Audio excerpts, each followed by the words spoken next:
Greetings and welcome back to Room 303 in Sophomore English. We turn now to Unit 5. I'm with you on page 790 and following as we look at the big question of Unit 5, where we are studying now the form of literature known as drama.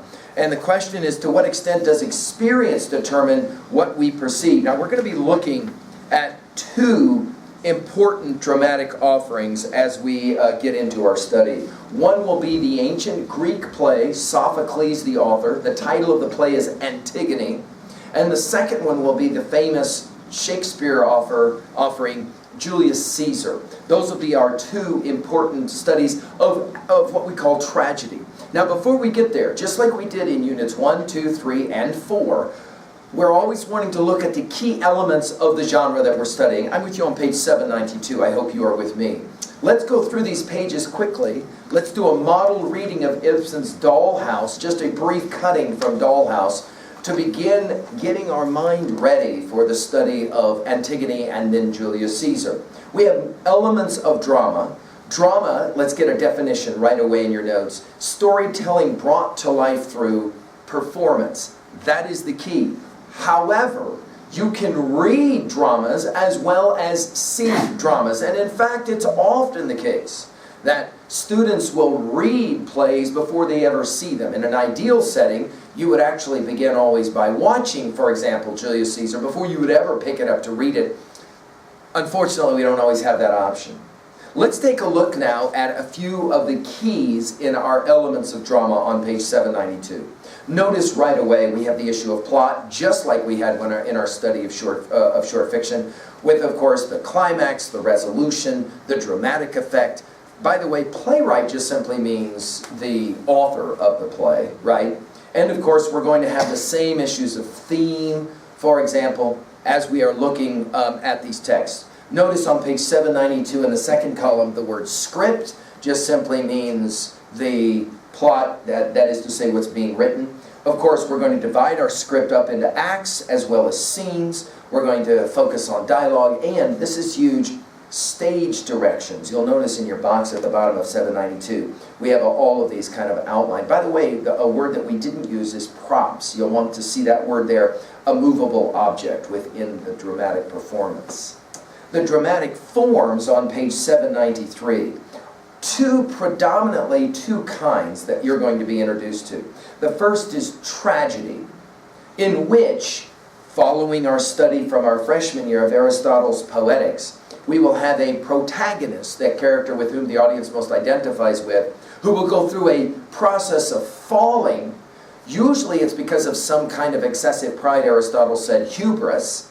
And in the process of falling, the audience will then identify this protagonist as the tragic hero. And of course, the audience will go through a process of catharsis and purgation, that feeling of fear and pity that is a part of the study. And again, this is central to understanding what's going on in Antigone. We'll have more to say about that one. The other kind of dramatic presentation that we want to comment on is comedy. Namely, comedy has a happy ending for the protagonist, usually. And in Shakespeare's world, right, the tragedy we often say is that the protagonist begins high in a position of power and ends low, often dead. And in Shakespearean comedy, the opposite happens. That is to say, in tragedy for Shakespeare, we begin in order and end in disorder. And in Shakespearean comedy, we begin with some kind of disorder, some silly problem, and we end in order. And for Shakespeare, of course, we know this from our study in our freshman year of Midsummer Night's Dream and Much Ado About Nothing. Usually those plays end with marriage as the penultimate example of union, and in fact, multiple marriages can also happen. When we talk about dramatic structure, notice at the bottom of 793 on the left-hand side, in Act 1 we've got the introduction, the exposition. In Act 2, usually the rising action. Normally in Act 3 we have the climax with the falling action and the denouement happening in the fourth act, and then of course the resolution in the fifth act. Plays and dramatic presentations do not necessarily have to follow this, but in classical dramatic understanding, that's kind of where we are. Many screenplays, teleplays, and of course operas are framed in 3 acts. I'm reading with you now in 793. We do have 1-act plays. We have dramatic dialogue. This is an important word. Write this one down for our study of Antigone. Chorus. A group of actors on stage who will observe the action but do not participate in it. For those of you who are lovers of what used to be referred to as rap music, one of the most ancient forms of music is in fact repetition in some kind of rhythmic fashion led by the chorus, sometimes an individual, sometimes more than one individual. The narrator in modern dramas may replace the chorus, by the way. And then, of course, playwrights can use other types of dramatic speeches like the monologue, the soliloquy, and the aside. Let's get those terms in our notes. Monologue is a long speech that one character delivers to other characters on stage. The soliloquy on page 793. Make sure you see the spelling of this word. We know all of this, of course, from our study of Romeo and Juliet last year as freshmen, but we're reviewing. The soliloquy, of course, is a speech in which the character is alone on stage, soul, S-O-L, alone, right? Thinking aloud, revealing private thoughts. The aside is a remark that a character makes to the audience, but that other characters on stage pretend not to hear, right? Let's move over now to page 794 and analyzing complex characters. Of course, the key here is conflict. And again, just like in our study of short fiction, we have two different kinds of conflict. We have external conflict, a struggle against an outside force, such as nature, another character, the pressures of society. Or we can have internal conflict. An internal conflict is a struggle within the mind of the character, right? The protagonist, that character with whom the audience most identifies, and the antagonist, both listed for you on 794 there at the bottom of the page. The antagonist is usually anti, that which goes against, is a good way to think about it. So the antagonist, often referred to as the bad guy, but not necessarily in modern, especially modern renderings of drama, understood this way. We have as well characterization and motivation. Characterization is, of course, the dialogue and the actions that reveal a character's personality, while motivations are the things that drive the character, what makes the character behave, the reasons for behaving in a certain way, right? We have complex characters with multiple motivations, and complex characters are round rather than flat.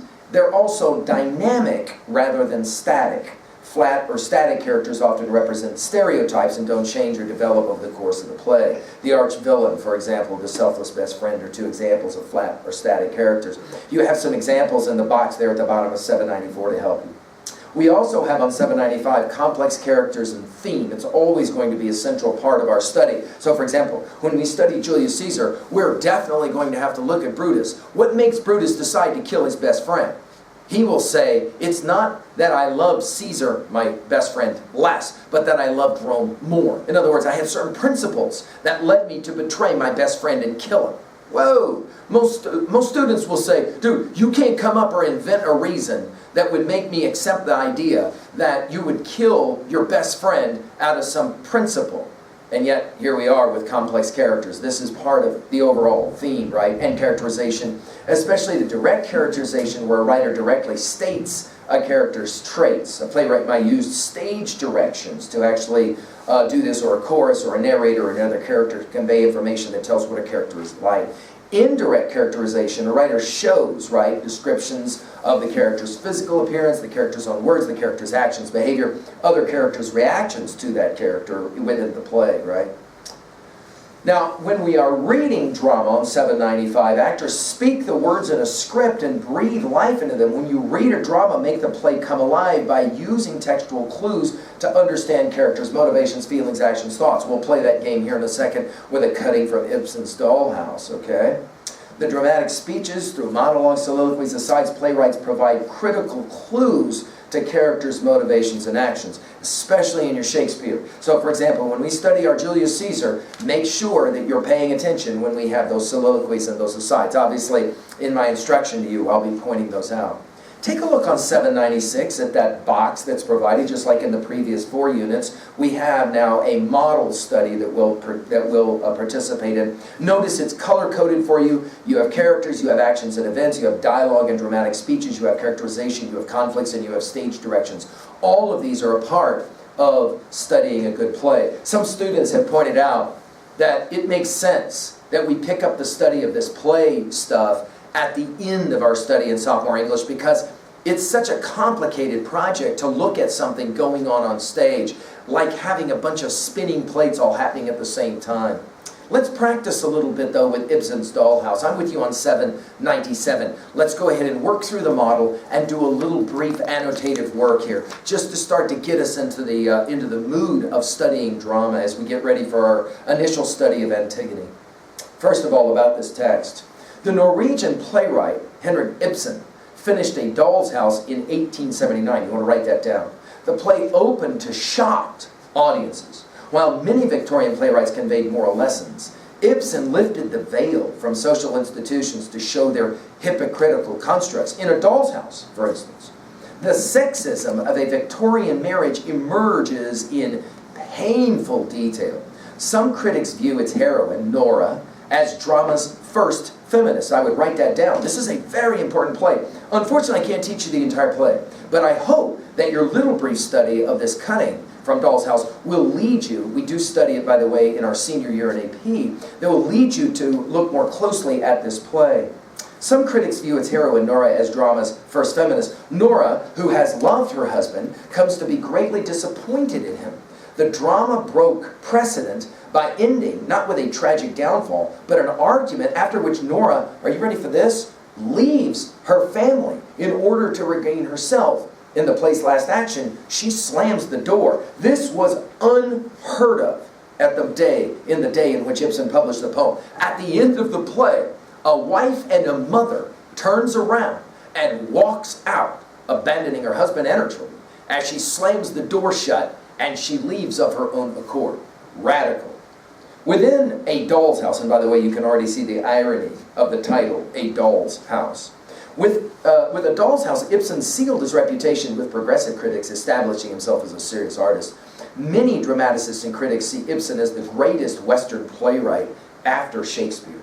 The play is set in 1879 in the Helmer family's middle-class Norwegian home. Torvald Helmer has recently been hired as a banker, a great relief to the family, which has experienced financial difficulties. In this scene, the first of Act 1, Nora has just returned from Christmas shopping.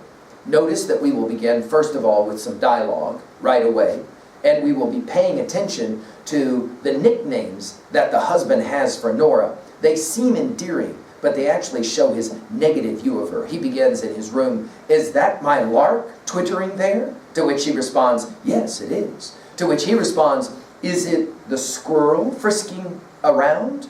Nora says, "Yes."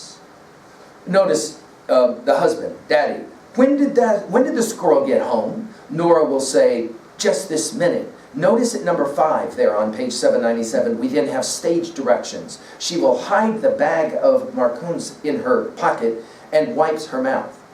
Now, notice in these stage directions, I'm just reading to the side here, Ibsen conveys Nora's need to hide her actions from her husband.